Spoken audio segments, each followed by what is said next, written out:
What's up, Warriors fans, and welcome to Warriors Latest. As always, I am your host, Max Arizin. Don't forget to like, subscribe, and hit that notification bell if you enjoy the show today, as I do post new Warriors videos daily.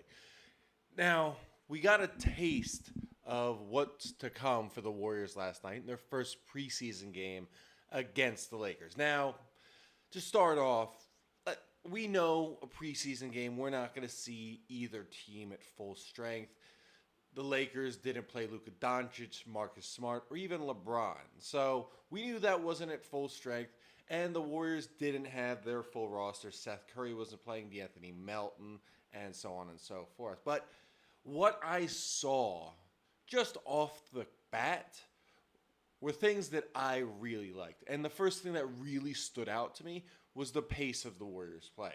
Now, the Warriors are one of the oldest, if not the oldest team in the entire NBA, with I think it was a starting lineup of an average of 34 years old. And that, I believe that beats the second lineup by 5 years. Like the second oldest lineup is like 29 average.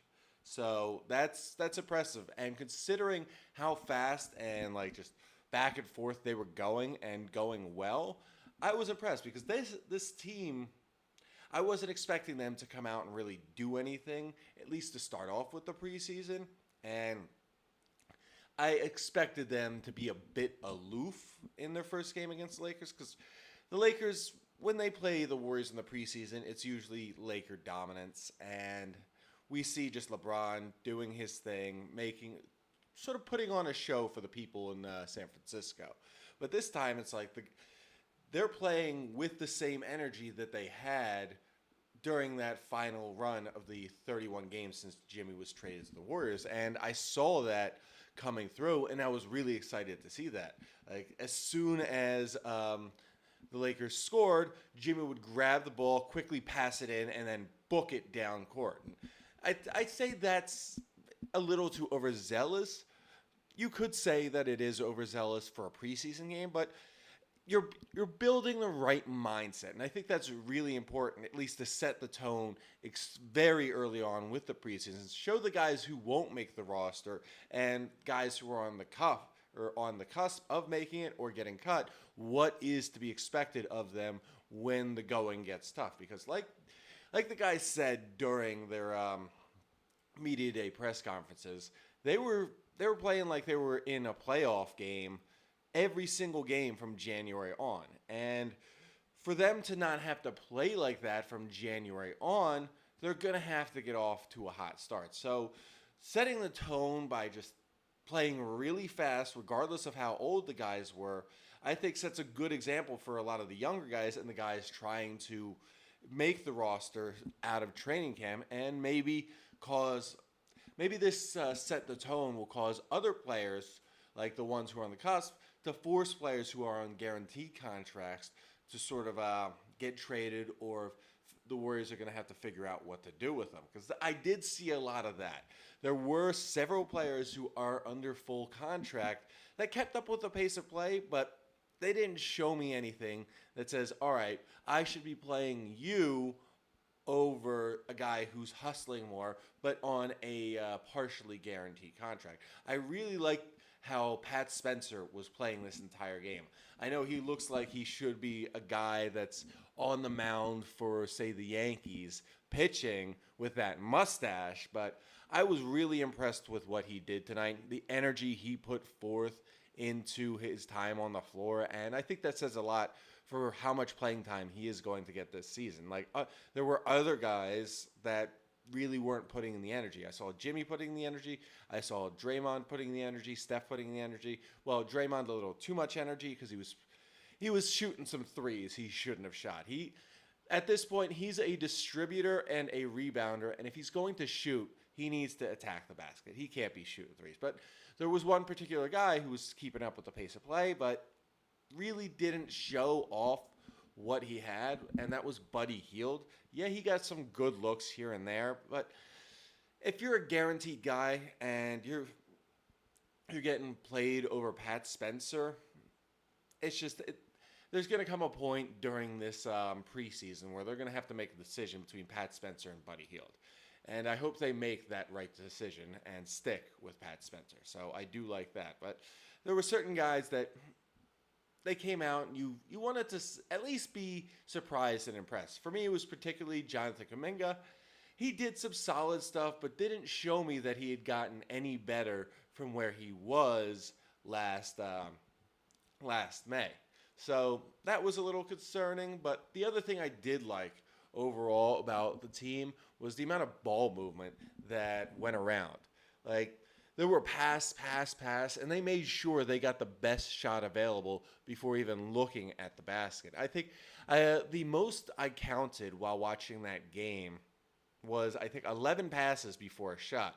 And it kept the defenses on their toes, and then once they caught them on their heels, boom, they got an easy three, and it was just great to see because it was the same kind of ball movement that the Warriors had back in their original dynasty, where they would just always look, and next thing you know, you catch the other team just getting exhausted and getting worn down, that you're going to start getting these early threes. I remember at one point during the game that the Warriors were up 3, and next thing you know, because they wore the Lakers down for a few minutes, they were up 15, 90 seconds later.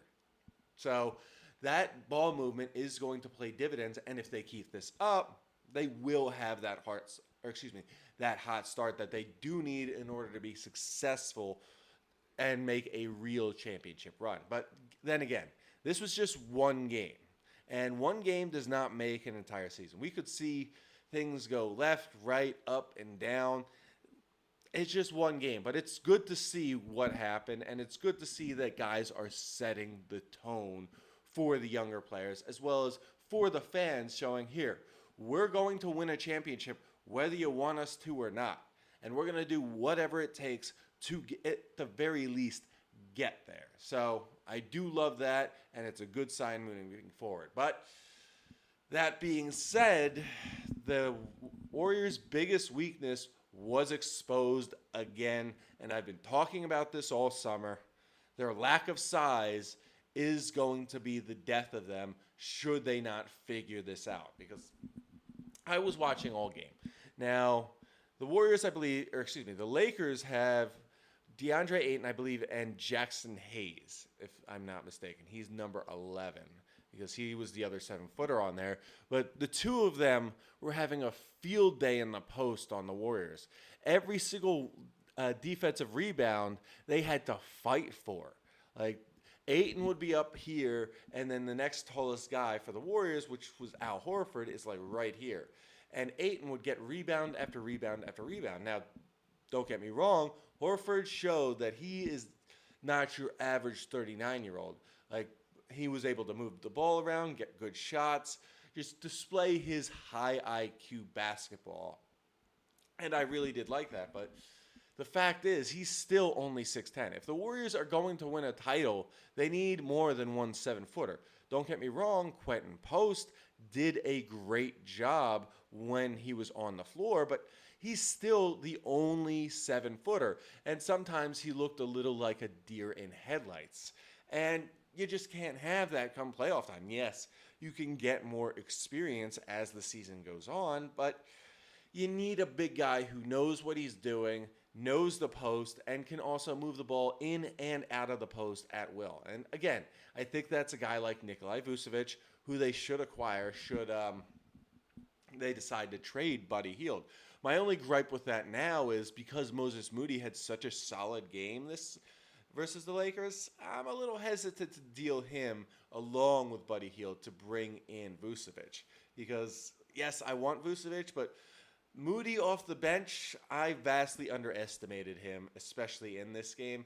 And he showed that there's definitely something there, and he earned his contract. So I'm very happy about that. Now, who they find, maybe off the the end of training camp roster cuts. I know the Knicks have a few tall guys that they're not going to keep on, like Alex Len, and there definitely going to be some tall guys out there that they can add and find more cap space one way or another. I don't know how they're going to do it, but they need to find another big guy to round out this roster. Once they have that other big guy, I have no doubt in my mind they will be a top 3 seed this coming season and really make some noise behind the Rockets as well as Oklahoma City. Because, again, Oklahoma City was taken to 7 games by the Pacers. I'm not as confident in their ability to go back to the finals as I would be with, say, the Warriors or the Lakers if the Lakers were full strength. So I definitely see the Warriors capitalizing on that opportunity if they get another big. But bottom line is the Warriors have that dog in them. That dog is the guy that will go the extra mile to fight and earn everything he can. And when you look at it, it's an eye test thing. And like when you look at the eye test guys with that dog in it, you think of like Dame Lillard, Kobe Bryant, Michael Jordan. That's what this Warriors team has.